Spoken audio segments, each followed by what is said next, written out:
Is that good? Yeah. Yes, you're good to go. Okay. Okay, so Brett, how has your experience been? I've had a great time.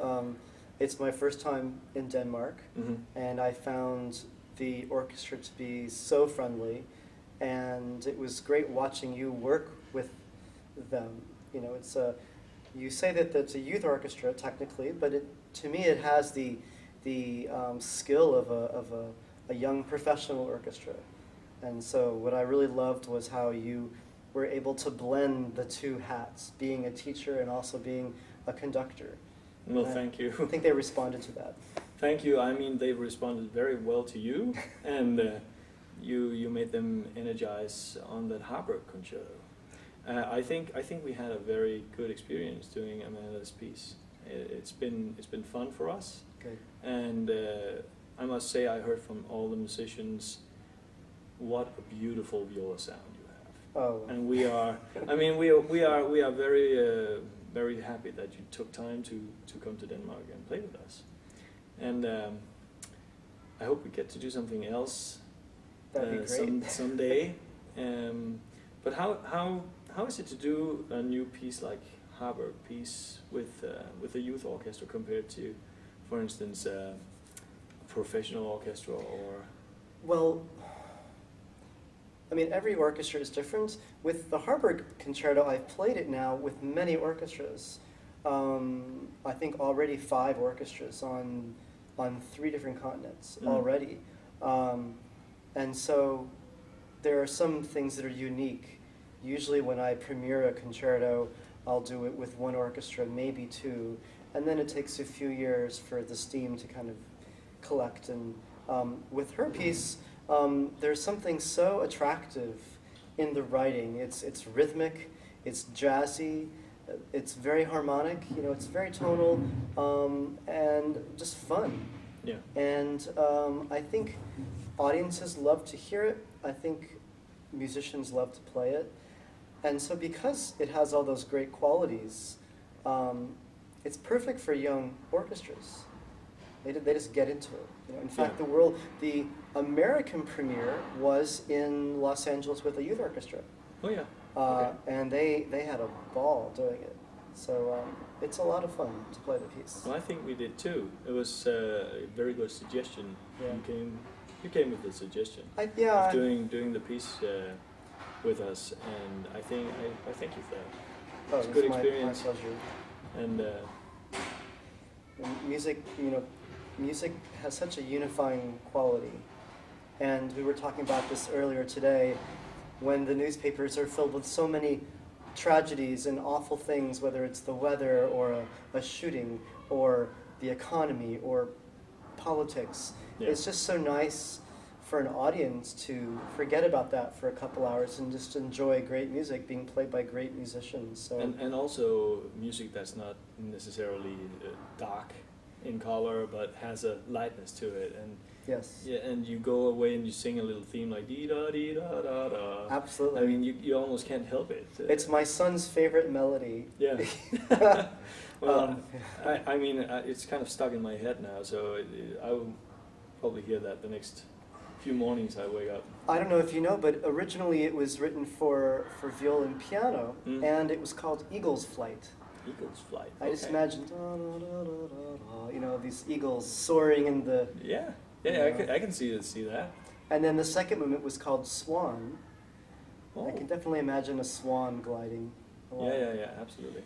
So she's very. Amanda is very picturesque and very poetic when it comes to what inspires her music. Do you know why she hasn't put those titles on the movements? She and I talked about it at length.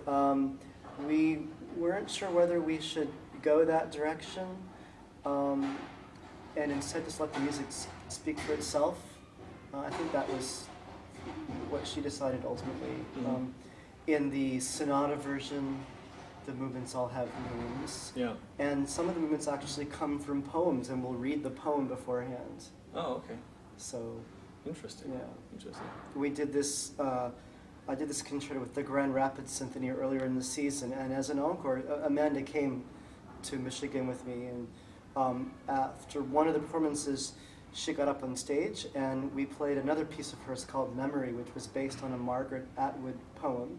And so she read the poem, and then we played the piece. And that idea of combining mediums, I think, is very attractive to audiences. Yeah. And I think in today's age where culture is so minimized and it's really important to bring as many different kinds of audiences together, people who love literature, art, music, dance, and combine the mediums together. Yeah, yeah. I also think that's one of the reasons why we did this fun little concert in IKEA yesterday. I mean, I took you a little bit hostage there and said, Brett, we're going to IKEA. Do you want to play the concert there? I thought I was going to go shopping. Yeah, yeah, but how was your experience of that? Well, you know, I've been to IKEAs before, but never with my viola. So it was a lot of fun, and I especially enjoyed how you put two things that don't necessarily, I won't say they don't belong, but you don't think of them being in the same place. Yeah. A shopping mart and an orchestra. Yeah. And I think that was a great idea, because I think it shows how we have music in us at all times. Yeah, I saw some people coming, going like, huh, what? Yeah. And just kind of freeze Yeah. up with their. I guarantee you, the next time they go to IKEA, they're going to think, I hope that orchestra is there. Yeah, absolutely, absolutely. And a couple of them was for this concert also. So I think it was a great idea. Yeah, and we'll probably do that again. Good. Yeah. Good. Hopefully we can get a tour to IKEA tour. Why IKEA not? tour to the States. That would be fun. Sure. Visit Yeah. some of the youth orchestras over there. Well, your orchestra, FAUST, is such a special orchestra. As I've said, I've worked with lots of youth orchestras and worked in masterclass scenarios with young professionals and younger students. And this is one of the most remarkable orchestras because they meet once a month for a long weekend. So they travel from all parts of the area, several hours away, and they bring in one hand a violin case and in one hand a sleeping bag. Yeah. And they all cook together and they have rehearsals and they live together and they tell stories together, and you know, it's a beautiful thing. And then, you know, a few months go by with these rehearsals and they put on a concert that's really professional level. So I just hope more people in Europe and certainly in Denmark hear about this, because it's a treasure. Well, we'll be working on that. Definitely. Good. We'll do whatever we can to get it out there.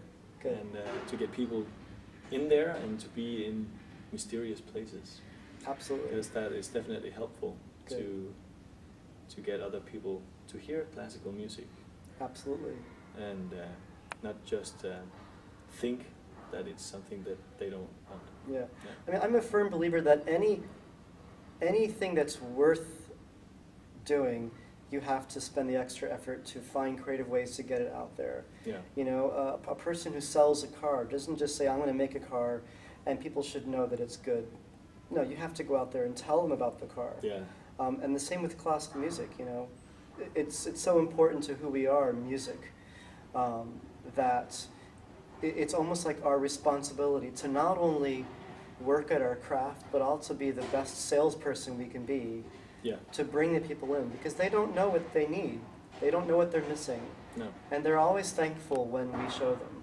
Yeah. I mean, we had a great experience also with our New Year's concert at the hospital, the local hospital here. Ah. And we had some people walking by as we were doing the concert in the lobby area. Yes. And there were a couple of guys there that we would never ever have seen in a concert hall. Yeah. And they stopped and they looked and they were standing up listening for an hour. It was amazing. I mean, just having 3 people that would never have gone to the concert hall have an experience, they just kind of freeze in time and just stand there and listen and get an experience.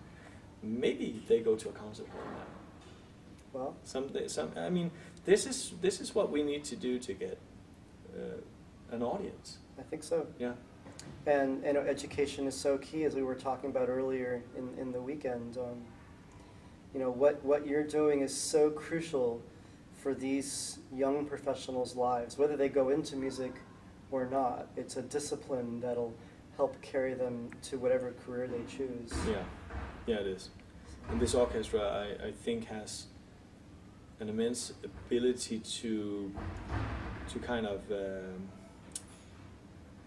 have room for all levels, from the music school student to the conservatory student, which is also unusual.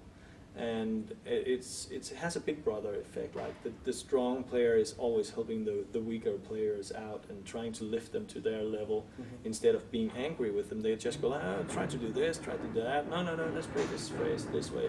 Let's try this. And that way we have always someone ready to take over when someone is getting too old or is growing out of the orchestra. And then the next person is ready to take over the role as leader for a section.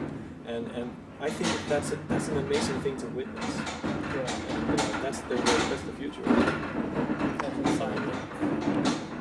And that's it. That's a wrap. Thank you.